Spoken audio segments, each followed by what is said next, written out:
बिस्मिल्लाहिर्रहमानिर्रहीम। अस्सलाम वालेकुम। Hello everyone, I hope you all are doing well. आज का जो हमारा टॉपिक है that's from stylistics, types of stylistics.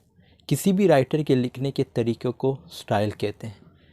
वो राइटर किस तरह का सेंटेंस स्ट्रक्चर यूज़ करता है, किस तरह का वॉइस टोन यूज़ करता है, किस तरह के वर्ड्स यूज़ करता है, तो ये राइटर का स्टाइल होता है। बाकी स्टाइलिस्टिक्स पे मैंने काफ़ी वीडियोस अपलोड की हैं, आप मेरे चैनल पे जा सकते हैं, वहाँ एक पूरी प्लेलिस्ट बनी है स्टाइलिस्टिक के नाम पे, सो वो आप देख सकते हैं। और टाइप्स ऑफ स्टाइलिस्टिक्स के कुछ वीडियोस ऑलरेडी हमने डिस्कस किए हैं। आज हम बात करते हैं, जो पहला टाइप है वो है रीडर रिस्पॉन्स स्टाइलिस्टिक्स। इन स्टाइलिस्टिक्स अगर आपने रीडर रिस्पॉन्स थ्योरी पढ़ी है तो ये सेम टू सेम उसी से रिलेटेड है।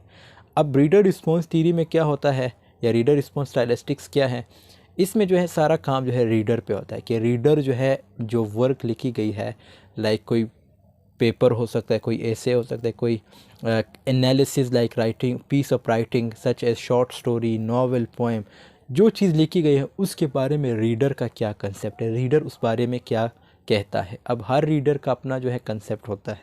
सपोज़ अगर मैं कुछ पढ़ूँगा तो मेरा अपना जो है कंसेप्ट होगा उस वर्क से रिलेटेड कि उस वर्क में है क्या।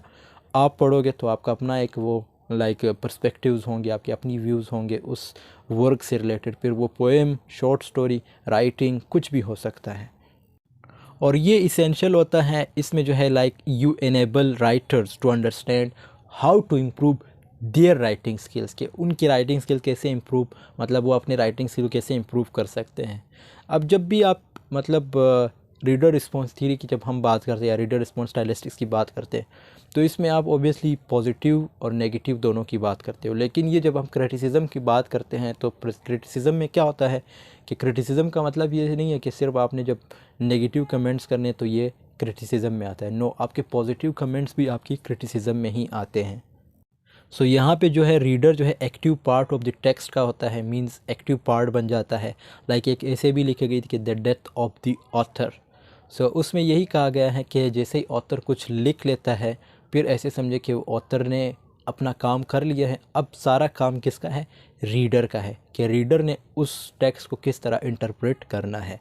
सो here the reader is responsible to give meaning to the text, meaning देता है टेक्स्ट को, because one single piece of writing has different interpretations. अब डिफरेंट इंटरप्रटेशंस होते हैं, कोई भी वर्क है लाइक नॉवल है, पोएम है, ऐसे है, शॉर्ट स्टोरी है, वो आप पे डिपेंड करता है क्योंकि सबका नेचर डिफरेंट होता है। So the role of the reader can not be ignored, आप उसके रोल को जो है इग्नोर नहीं कर सकते। दूसरा है इफ़ेक्टिव स्टाइलिस्टिक्स। अब इफ़ेक्टिव स्टाइलिस्टिक्स में क्या होता है कि how the text effects the reader. अब इसके नाम से आप गेस कर सकते हैं कि इसमें जो है रीडर हैं कि जो टेक्स्ट लिखी गई है वो रीडर को किस तरह इफ़ेक्ट करती है। Like it is mainly related to psychology, इसमें फिर साइकोलॉजी की बात आ जाती है। We can say that here it is psychology in addition to text. In explaining this, we can differentiate between the two. One is effective stylistics where we focus on the reader or listener, जिसमें हमारा main focus किस चीज़ पे होता है, effective stylistics reader और listener पे, कि वो किस तरह उसको इफ़ेक्ट कर रहा है। The other one is expressive stylistics. Expressive stylistics क्या है, ये वैसे ऑलरेडी मैंने डिस्कस किया है पिछले वीडियोज़ में एक्सप्रेसिव स्टाइलिस्टिक्स को, which is more to the writer to or speaker where the text represents the writer, जिसमें जो टेक्स्ट होता है वो रिप्रेजेंट करता है किसको, राइटर को। We can say that affective stylistics is more up to the emotional part of how the reader और हेरर मेक्स हिम और herself impacted by the text. तो लाइक इफेक्टिव स्टाइलिस्टिक्स क्या है, इसमें आपको ज़्यादा इफ़ेक्ट होते हैं इमोशनली भी, और चाहे आप सुन रहे हो चाहे आप पढ़ रहे हो आप इफ़ेक्ट होते हो। अब इसके बहुत सारे एग्जांपल्स हैं हमारे पास। आपने डिपस रेक्स पढ़ी है, उसमें जो like that was a drama, so उसमें आप देख सकते हैं कि किस तरह आप जो है इफ़ेक्ट हुए थे। लाइक इडिपस जब लास्ट में उसके साथ जो कुछ भी होता है, आप कुछ लोगों के मुताबिक वो जो है लक का मतलब उसका उसमें लक का जो है बहुत बड़ा मेन रोल है, और कुछ लोग डिफरेंट, हर किसी के अपने पर्सपेक्टिव्स होते हैं। अब ये जो है हम कह सकते हैं कि वो एक इफ़ेक्टिव स्टाइलिस्ट की एक बेस्ट एग्जांपल है। उसके बाद है pragmatic stylistics. In pragmatic stylistics the message is not given correctly, इसमें जो मैसेज है वो करेक्टली नहीं दिया जाता। Like it is related to the deep structure of a sentence, here we deal with contextual meaning of a sentence. फिर हमने contextual meaning देखना होता है, एक डिनोटेशनल मीनिंग होता है जो डिक्शनरी का जो मीनिंग होता है, एक कंटेक्चुअल मीनिंग होता है। तो इसमें हमने कंटेक्चुअल मीनिंग देखना होता है और ये लाइक करेक्टली नहीं दिया जाता। फिर इसमें हम एक और चीज़ को डिस्कस करते हैं, लाइक जेएल ऑस्टन ने कुछ थीरीज़ दी थी, 3 एक्ट्स दिए थे, लोकेशनरी एक्ट, इलोकेशनरी एक्ट, पर लोकेशनरी एक्ट। अब लोकेशनरी एक्ट, इलोकेशनरी एक्ट, पर लोकेशनरी एक्ट, ये ओबियसली आपने पढ़ी है 5th और 4th सेमेस्टर में, ये है क्या। सो ये जो प्रैग्मेटिक स्टाइलिस्टिक्स हैं ये सारा जो है इन्हीं से रिलेटेड है। मतलब लोकेशनरी एक्ट, इलोकेशनरी एक्ट और पर लोकेशनरी एक्ट, मतलब इसमें जो है लाइक आप इनडायरेक्टली कुछ मांग रहे होते हो लेकिन वो आपको नहीं मिल रहा।